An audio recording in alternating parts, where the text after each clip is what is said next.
Okay, so you're in post-production and you realize, holy cow, the photo is overexposed, it's out of focus, it's pixelated, and there's a lot of noise in the photo. And heck, there might even be a tree growing out of somebody's head.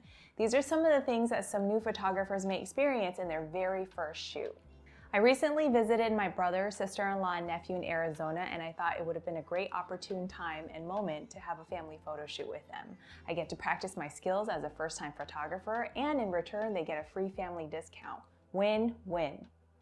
Hi guys, welcome back to the channel. In today's video, I'm going to be sharing with you my experience as an amateur first-time photographer with my first photo shoot, and I'll also be sharing with you 5 tips that you can take away, and hopefully that will help you in your first photo shoot. First tip, know your gear. There's nothing worse than having really good camera gear and never learning how to properly use it. I work with the Canon EOS R5 with all RF lenses in 50, 85, and 15 to 35 millimeter focal lengths. Learn your settings, know your gear. That way when you get to the actual set, you'll be ready to go with no time wasted. My nephew's a toddler, and we know kids love to run around. They don't have the patience that their parents do to sit and wait around for you to adjust your settings according to the scene. He's no exception. He was running around, he was really playful, he was doing everything and being so immersed in everything going on around him except for the photo shoot itself. So I made the rookie mistake, and I realized this in post-production when I was editing the photo, that I didn't turn on my servo and continuous setting. And what that means is you'll have a lot of shakes and the photo might be blurry, and I saw that and I noticed it in post-production. Tip number 2, lighting. Having great light, either natural or artificial, is possible, but knowing how to work with that light and using it to your advantage is key. Now, when I was with my brother, sister-in-law, and nephew, we were shooting at sunset, which means we were really working against the clock to try and use as much daylight as possible.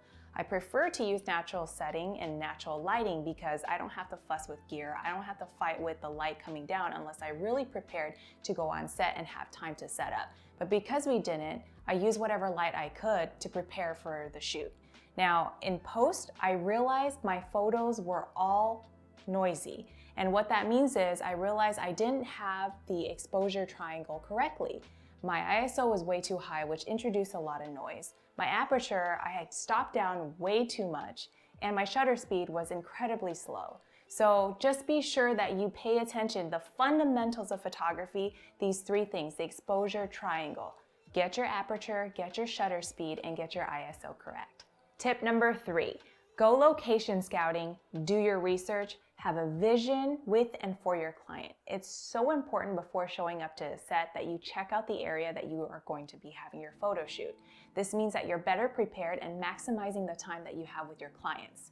If you're shooting at a park or somewhere outdoors, are they going to be open? What are the park hours? Are they permitting access to public?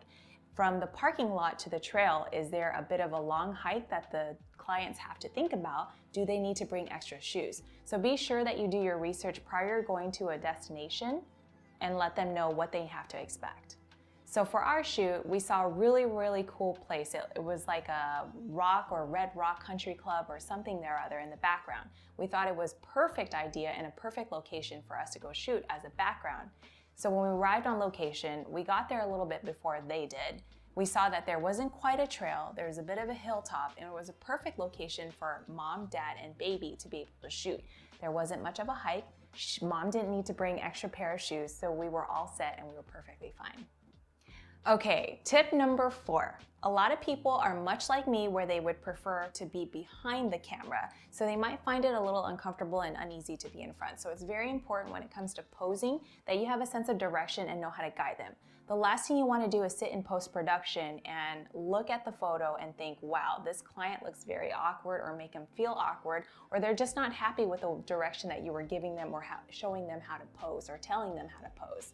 So when it comes to, for instance, telling them, move your right arm. Be mindful that it's gonna be their left arm. So you gotta tell them as though it's your opposite and vice versa. So know how to give direction and tell them how to pose.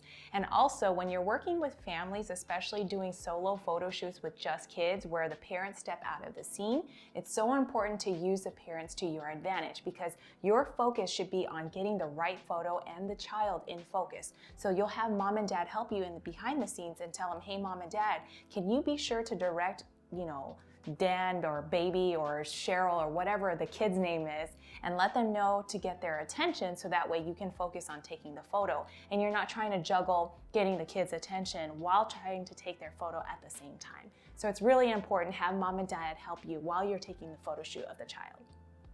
And lastly, tip number 5, have fun, have a good time. It's so important that your clients feel comfortable in front of the camera. It might even help to get to know them a little bit better on a personal level. That way they feel at ease when it comes to the photo shoot. The last thing you want to do is not have the photos come out to what they had envisioned. My favorite portraits are candid moments, and nothing is better than being able to capture those moments on camera. I had such a great time doing this photo shoot with my family, especially shooting with my nephew. He was so much fun and such a treat to shoot. And on top of that, I got to spend time with my family. Now, for those of you who are getting started in photography, this is such a great way to learn. You get to work with your friends and family, they get a free photo shoot, and you get to practice. Win-win, right? Now, once you get your bearings and more comfortable with your settings, and maybe you can use some of the tips that I had mentioned in this video, you can end up with some of the best photos, if not at least your favorite photos in your portfolio. All right, that's it for me, guys. Thanks so much for joining in. I hope those tips helped you. Please let me know in the comments your first experience as a photographer in your first shoot for the first time.